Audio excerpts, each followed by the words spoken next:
शिव तत्व कथा, भगवान शंकर की पवित्र कथा कहती है कि 5 जगह से अशांति हमारे घर में प्रवेश करती है। 5 जगह से अशांति हमारे घर में आती है, 5 जगह से अशांति हमारे घर में प्रवेश करती है। 5 जगह से अशांति हमारे घर में प्रवेश कर रही है। पहला है संसार, दूसरा है संपत्ति से, तीसरा है संबंधों से, चौथा है स्वास्थ्य से और 5वां है संतान से।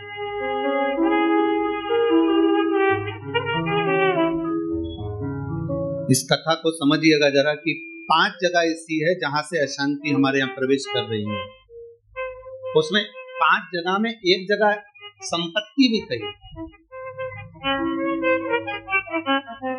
5 जगह में से एक जगह संपत्ति को भी बताया गया कि जैसे संसार से भी अशांति प्राप्त होती है। संसार के लोगों में आप सोचते हैं कि मैं संसार में जितना रहूंगा, जितना सबके साथ में रहूंगा, उतना मुझे सुख मिलेगा, शांति मिलेगी। ना ना ना, स्कंद पुराण कहती है हो नहीं सकता। संसार के लोगों के लिए आप दुनिया भर का कितना भी सुख प्रदान कर दीजिए, किसी के लिए आप अपनी जान भी निकाल कर रख दीजिए, संसार के लोगों के लिए आप अपनी पूरी संपत्ति भी लुटा कर रख दीजिए, संसार के लोगों के लिए अच्छे से अच्छा वस्त्र, आभूषण, माणिक, मोती, रतन जो कुछ दे सकते हो दे दीजिए। उसके बाद भी संसार के लोग कहे बिना रह नहीं सकते। आपको कहे बिना रहेंगे नहीं। आप कितना भी सुख उनको दे दीजिए, कितना भी सुख उनको प्रदान कर दीजिए, आपको वो सुख आप दे भी देंगे। एक व्यक्ति अगर अपने घर की शादी में करोड़ों रुपए खर्च कर कर पूरे घर के मेहमानों को, संसार के लोगों को, सबको बुला ले और सबको बुलाने के बाद में वो सबका सम्मान करे, सबका आदर करे, सबका सत्कार करे,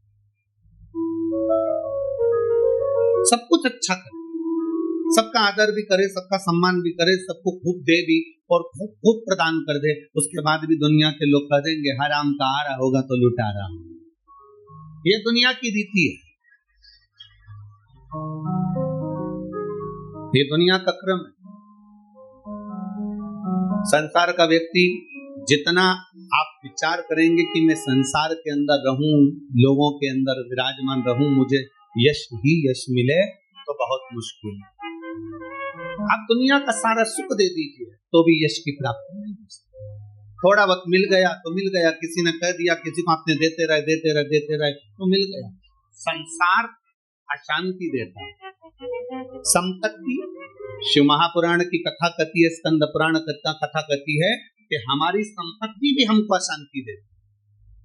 जिसके पास कुछ नहीं वो आराम से रोड के किनारे टाट बिछाकर बहुत मस्ती से सोता है।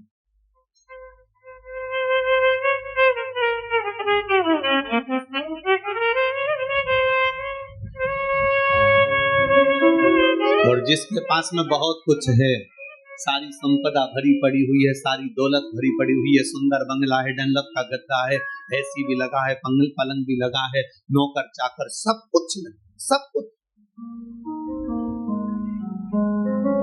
तो भी उसको नींद नहीं आती।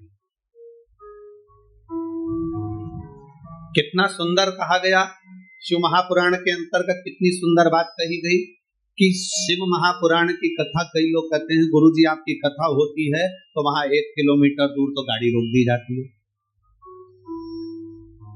शिव महापुराण की कथा होती है तो पैदल चलकर बहुत दूर तक जाना पड़ता है, बहुत दूर तक। पर कोई किसी चिकित्सक से पूछे, कोई डॉक्टर से पूछे, कोई आयुर्वेद वाले से पूछे, कोई होम्योपैथिक वाले से पूछे, कोई योग गुरु से पूछे कि शास्त्र क्या कहता है, हमें स्वस्थ रहने का तरीका क्या बताता है, तो कहा सबसे सुंदर तरीका है स्वस्थ रहने का कि जितना पैदल चल सकते हो उतना जिंदगी में सुख प्राप्त कर सकते। अब भगवान भोलेनाथ जी की कथा सुनने के लिए आप लोग आते हैं, शंकर जी की कथा में आप लोग पहुंचते हैं, शिव पुराण में पहुंचते हैं, तो बाबा भोलेनाथ पहले ही तुम्हारे स्वस्थ रहने की व्यवस्था कर देता है। भोले बाबा करता क्या है कि 1 किलोमीटर दूर तो गाड़ी रुकवा देता है। तुम कितने बड़े भी सेठ हो, 1 किलोमीटर दूर गाड़ी रुकवा दी और बड़े प्रेम से पैदल पैदल आराम से चलते चलते चलते चलते कथा में पहुंच गए, आसन लगाया, बैठ गए, बैठने के बाद वापस जाने की तैयारी हो जाती है। शिव महापुराण की कथा कहती है संपत्ति सुख नहीं देती, संपत्ति अशांति देती।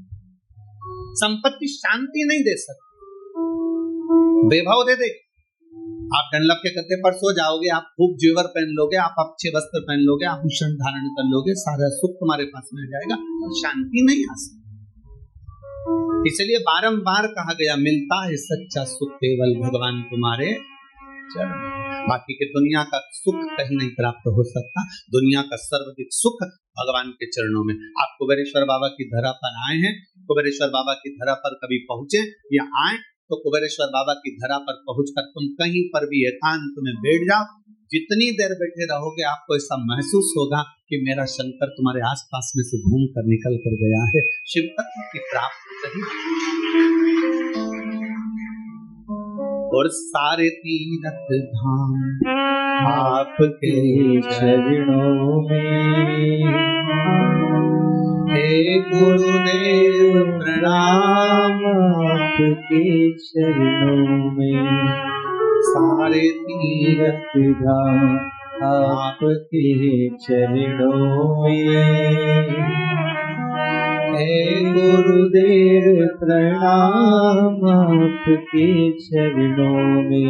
आप जितनी देर बैठोगे परमात्मा के चरणों में, जितनी देर विराजमान हो परमात्मा के चरणों में, जितनी देर बैठे हो उतनी देर तुम्हें शांति है, उतनी देर आनंद है। तो शिव तत्व कह रहा है कि संसार में शांति नहीं,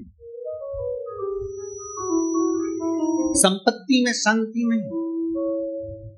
शिव तत्व कह रहा है संबंधों में शांति नहीं है। जितने संबंध बनाते चले जाओगे, नहीं साहब हमने इनको हमारा भाई बना दिया, घर का भाई निबड़ी दिया, भाई बना के बैठे। नहीं साहब इसको हमने हमारी बेटी बना लिया, घर की बहन बेटी को साड़ी नहीं दिला रही और दूसरी बेटी बनाते थे। नहीं साहब इनको हमने हमारा काका जी बना दिया, तो घर का काका जमीन और जायदाद के लफड़े में पड़ा, आज तक नहीं सुलझ रहा और ये तो काका बना के तैयार कर। नहीं साहब ये हमारी बुआ है, नहीं साहब ये हमारा ये है। नहीं, संबंध जितने जितने संसार के लोगों से जोड़ोगे, शिव पुराण कहती है जो हमारा संबंध है जितने लोगों से जुड़ा है उतना ठीक है, पर अलग से कोई संबंध जोड़ने का प्रयास मत करो, अलग से परमात्मा को जोड़ने का प्रयास करो तो जीवन की सार्थकता, जीवन के साथ परमात्मा को जोड़ो, परमात्मा को अपने करीब लाने का प्रयास करिए, परमात्मा को अपने नजदीक लाने का प्रयास करिए। परमात्मा को अपने करीब में जितना जितना लेकर आओगे उतना उतना सुख और शांति आपके जीवन में आती चलेगी, उतना। शिव महापुराण की कथा के माध्यम से 3 दिवसीय शिव चर्चा का ये सुंदर संवाद आज तृतीय दिवस है, विराम का दिवस है। स्मरण रहे संसार से, संपत्ति से और संबंधों से शांति की अनुभूति नहीं है। संबंध भी हमको अशांति देते। किसी ने कुछ कह दिया मन अशांत हो गया, किसी ने कुछ बोल दिया मन अशांत हो गया, कहीं किसी ने कुछ कहा अपन घर से निकल कर चले गए मन अशांत हो गया। अच्छा जरा सा विवाद हुआ लोग घर छोड़कर चले जाते हैं। हमको ये समझ में नहीं आता कि घर में तुम रहकर भी शांति का अनुभव नहीं कर पाए तो क्या छिपरा जी के तट पर जाकर, गंगा जी के तट पर जाकर, नर्मदा जी के तट पर जाकर, किसी तीर्थ में जाकर, सबको छोड़कर अकेले घर से निकलकर घर के बाहर जाकर क्या तुम्हें शांति मिल जाएगी? जम के बोलो जरा, नहीं मिल सकती। घर छोड़कर शांति का अनुभव नहीं हो सकता।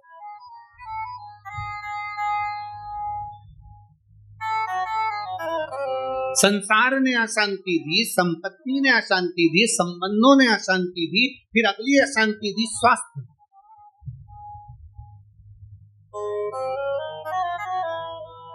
घुटने दुखने लगे, कमर दुखने लगी, पीठ दुखने लगी, अशांति होने लगी, अब मैं बहुत बीमार रहने लगी, मेरे जीवन का क्या ठिकाना गुरुजी, मेरी जिंदगी का क्या ठिकाना।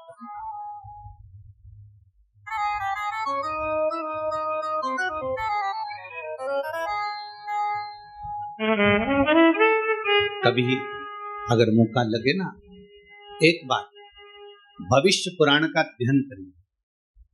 गीता प्रेस गोरखपुर की भविष्य पुराण लीजिए और उसका अध्ययन करिए। भविष्य पुराण का जब अध्ययन करेंगे तो उस अध्ययन में आपको निकलेगा कि परमात्मा ने जब हमको जन्म दिया तो जन्म के समय पर हमारी खोपड़िया में एक मैग्नेट लगा दिया, एक चुंबक लगा।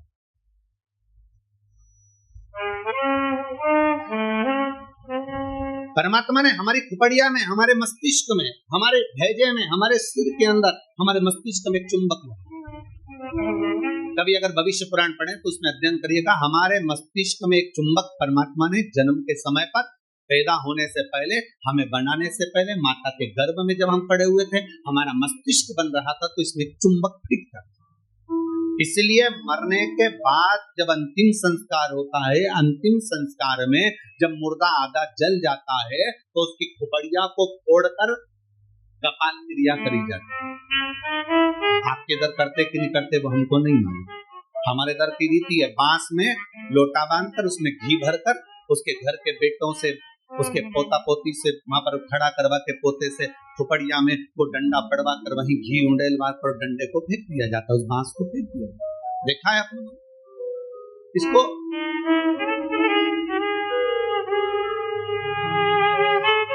भगवान जब हमें जन्म दिया, परमात्मा ने जब हमको पैदा कर, उस समय पर माथे में, मस्तिष्क में, भेजे में एक चुंबक लगा।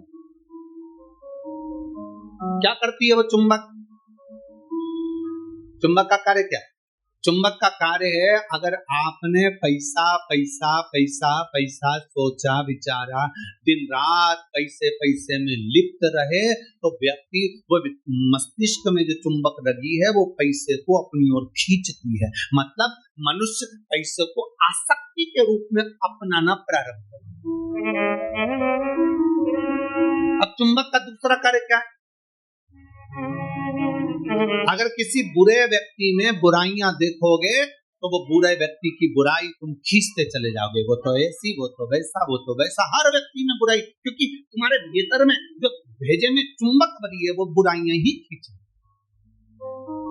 और अगर तुमने किसी व्यक्ति में अच्छाई देखना प्रारंभ कर दी तो तुम्हारे मस्तिष्क में जो चुंबक लगी है वो दिन रात हर व्यक्ति में अच्छाई को ढूंढना प्रारंभ कर देगी, अच्छाई खींचना। एक चुंबक लगी।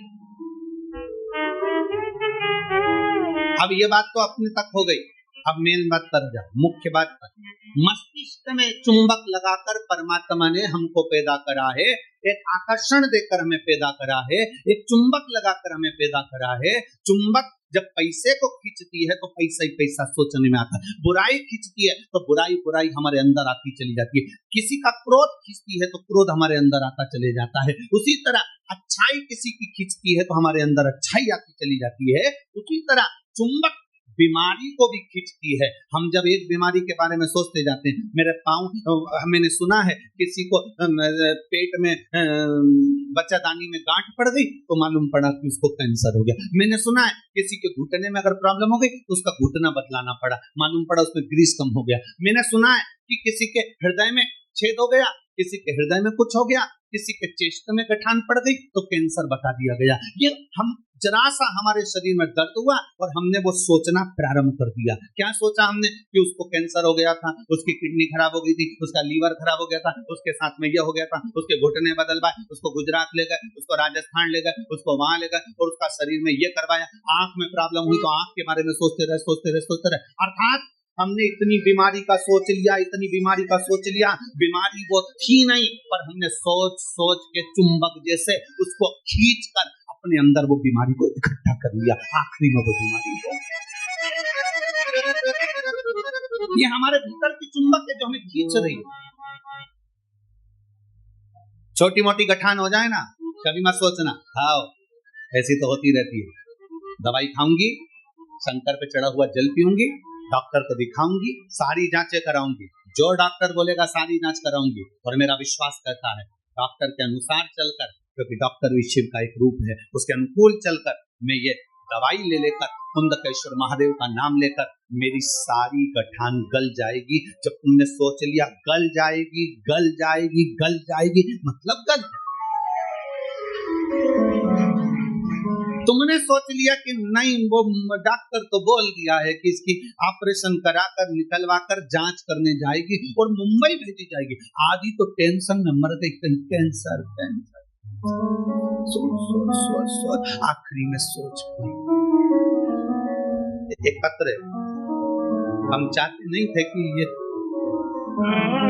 हमारा मन नहीं था कि 3 दिन की कथा में पत्र पढ़े, पर आया है।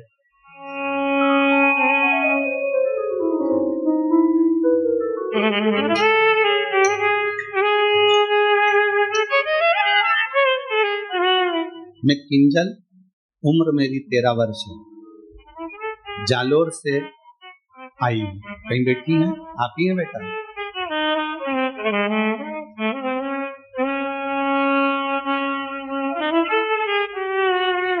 मम्मी आई है साथ में? आप ही हैं? घूम के उधर से आ जाओ, उधर से घूम के इधर। मैं किंजल, उम्र मेरी 13 वर्ष है, जालोर से हूँ। गुरुजी, बाबा सबका जीवन बदल देते हैं, लेकिन मेरी मम्मी को तो नया जीवन दे दिया मेरे बाबा ने। मेरी मम्मी को 4th स्टेज का कैंसर था। डॉक्टर ने बोला था घर ले जाओ और सेवा करो। पत्र को आप लोग आस्था चैनल पर पढ़ सकते हैं। घर ले जाओ और सेवा करो। मेरे पापा महादेव को रोज जल चढ़ाते थे, लेकिन मेरी मम्मी को उन पर विश्वास नहीं था। लेकिन बाबा की ऐसी कृपा हुई कि 4th स्टेज का कैंसर भी बाबा ने केवल जल का आचमन करने से और रुद्राक्ष का जल पीने से ठीक कर दिया। 4th स्टेज का कैंसर भी बाबा ठीक कर दिया।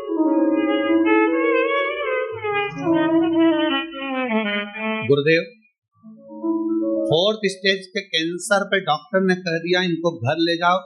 हम घर तो लेकर आ गए, पर हम सीहोर आ गए और बाबा सीहोर आकर हमने यहाँ से रुद्राक्ष मांगा, रुद्राक्ष लेकर गए। फिर बाबा की ऐसी कृपा हुई कि 3 साल से आज तक हमें हॉस्पिटल जाने की जरूरत नहीं पड़ी। शिव तत्व की प्राप्ति।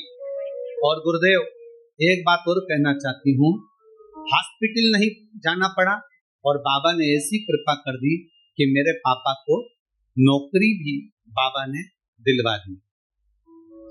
बाबा, हम प्रत्येक मंदिर में जाकर बाबा को नमन करते हैं, जल चढ़ाते हैं। आज मैं बाबा को प्रणाम करने के लिए आई। शिव तत्व की प्राप्ति। आ जाइए।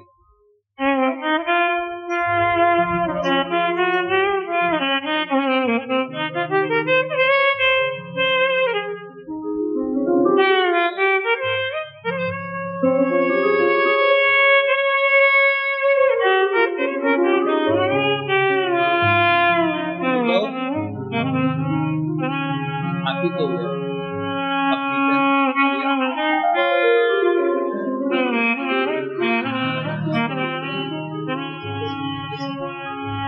खुश हो जाए, ठीक है।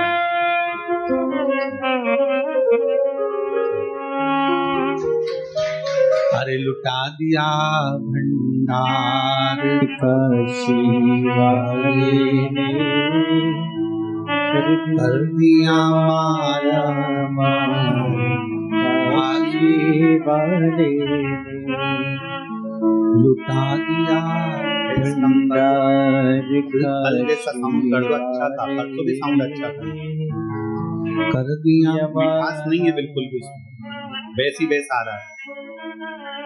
अरे लुटा दिया भंडार का शिवाले ने, कर दिया माला माल काशी वाले ने, लुटा दिया लुटा दिया लुटा दिया लुटा दिया लुटा दिया भंडार काशी वाले ने, कर दिया माला माल काशी वाले ने।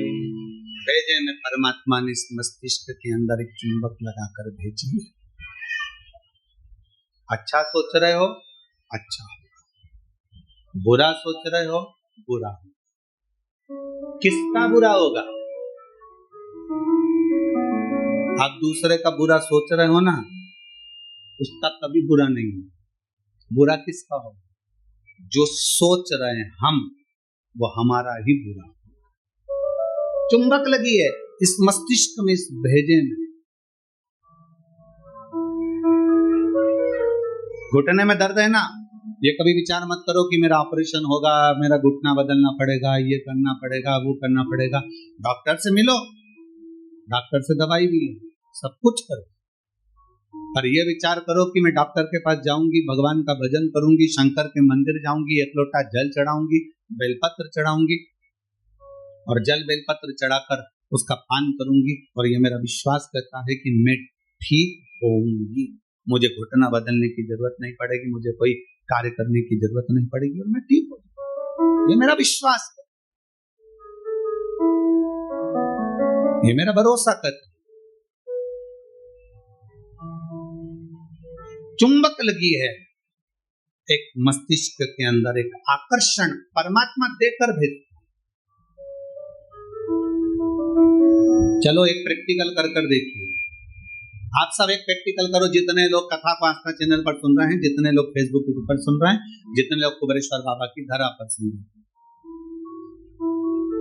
दीपावली के बाद, दीपावली के पहले या कल परसों से एक विचार करना कि मुझको ये खाना है या मुझको ये लाना है, या मेरी पास में धन नहीं तो धन की व्यवस्था, मुझे 5,000, 2,000, 3,000, 15,000 की जरूरत है और वो मुझे चाहिए।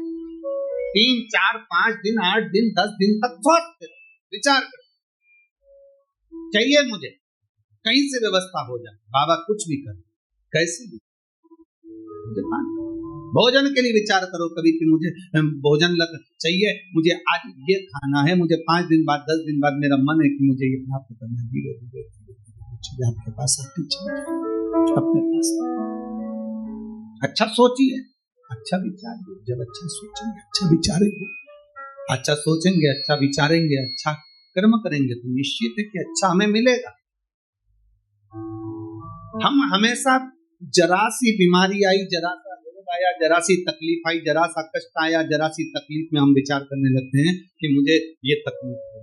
तो शिव महापुराण की कथा कहती है, शिव तत्व कथा है, 3 दिन की शिव चर्चा कुबेरेश्वर बाबा की पवित्र कंकर शंकर की धरा पर जो हो रही है, उसमें आज विराम दिवस की कथा कहती है।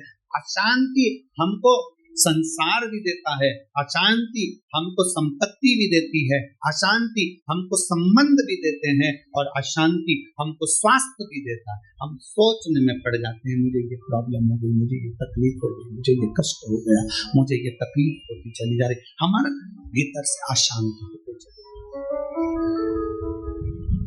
भीतर से हम अशांत होते चले। शांति गई। 4 स्थान अशांति के तो ये बता दिए, और 5वें नंबर पर बता दिया संतान। 5वें नंबर पर कहा कि संतान भी अशांति दे। संतान, इसलिए शिव महापुराण की कथा कहती है, पुत्र के लिए किया गया कर्म है और बेटी के लिए किया गया धर्म है। धर्म है, पुत्र के लिए करना, ये तुम्हारा कर्म है। मेरे को दुकान लगाना है, बच्चों को सेटल करना है, बच्चों को ये करना है, बच्चों को वो करना है, मेरे बेटे के लिए व्यवस्था करना है, मेरे बेटे की शादी करना है, मेरे बच्चे के लिए ये करना है। पुत्र के लिए करा गया ये कर्म है। बेटे के लिए तुम लाखों की संपत्ति छोड़कर जाना, वो धर्म नहीं कहलाएगा। बेटे के लिए तुम दुनिया भर की दौलत छोड़कर जाना, वो धर्म नहीं कहलाएगा। पर बेटे के लिए अगर कुछ कर रहे हो, उसको अगर लैपटॉप दिला रहे हो, ये कर्म है। उसको मोबाइल दिला रहे हो, ये तुम्हारा कर्म है। तुम अगर बेटे के लिए जमीन कर रहे हो, ये तुम्हारा कर्म है। अगर बेटे को तुमने दुकान खोली, ये तुम्हारा कर्म है, क्योंकि तुम पिता हो, बेटे के लिए करना पड़ेगा। माँ अगर बेटे के लिए रकम बनवा रही है, ये कर्म है। बहू के लिए कुछ कर रहे हो, ये तुम्हारा कर्म है। बेटे के लिए जितना करा वो कर्म है। गाड़ी लाए, कर्म है, क्योंकि बेटे के लिए लाना पड़ेगी, बहुओं के लिए लाना पड़ेगी, मकान बनाना पड़ेगा, जमीन करना पड़ेगी, जायदाद करना पड़ेगी, ये सब कर्म की गिनती है, ये सब कर्म। दुकान बनाओ बेटे के लिए, जरूरी है। जमीन करो बेटे के लिए, जरूरी है। मकान बनाओ बेटों के लिए, जरूरी है। बहू लाओ बेटों के लिए, जरूरी है। गाड़ी बंगला करो बेटों के लिए, जरूरी है। तुम्हारा कर्म है, करना ही पड़ेगा। पर बेटी अगर घर में आई और बेटी का अगर तुम लालन पालन कर रहे हो, बेटी को पढ़ा रहे हो, लिखा रहे हो, शादी कर रहे हो, विवाह कर रहे हो, उसको पढ़ा रहे हो, तो ये तुम्हारा कर्म नहीं है, ये तुम्हारा, जम के बोलो जरा, धर्म। इसलिए शिव महापुराण की कथा कहती है कर्म और धर्म का लेवल बराबर लेकर चलना, अर्थात बेटे के लिए भी करो तो बेटी के लिए भी करते रहना, दोनों का लेवल बराबर लेकर चलिए। कर्म और धर्म के लेवल को बराबर लेकर चलोगे तो जिंदगी की सार्थकता सिद्ध हो जाएगी, तुम्हारा जीवन आनंदमय हो जाएगा। कर्म और धर्म के लेवल को बराबर बनाइए, बराबर। और मत बुरे कर्म कर वरना पछताएगा, भगवान की आंखों से तू बच नहीं पाएगा, तू बच नहीं पाएगा। अरे ओ अज्ञानी मत कर नादानी, अरे ओ अज्ञानी मत कर नादानी। तेरे कर्म का फल भी तू ही पाएगा, जैसा किया तूने तेरे आगे आएगा। मत बुरे कर्म कर बंदे, मत बुरे कर्म कर बंदे, वरना पछताएगा, भगवान की आंखों से तू बच नहीं पाएगा, तू बच नहीं पाएगा। अपने कर्म का लेकर और अपने धर्म का लेकर दोनों को बराबर कर कर चले, कर्म को धर्म को बराबर मनाकर चले, कर्म और धर्म दोनों बराबर।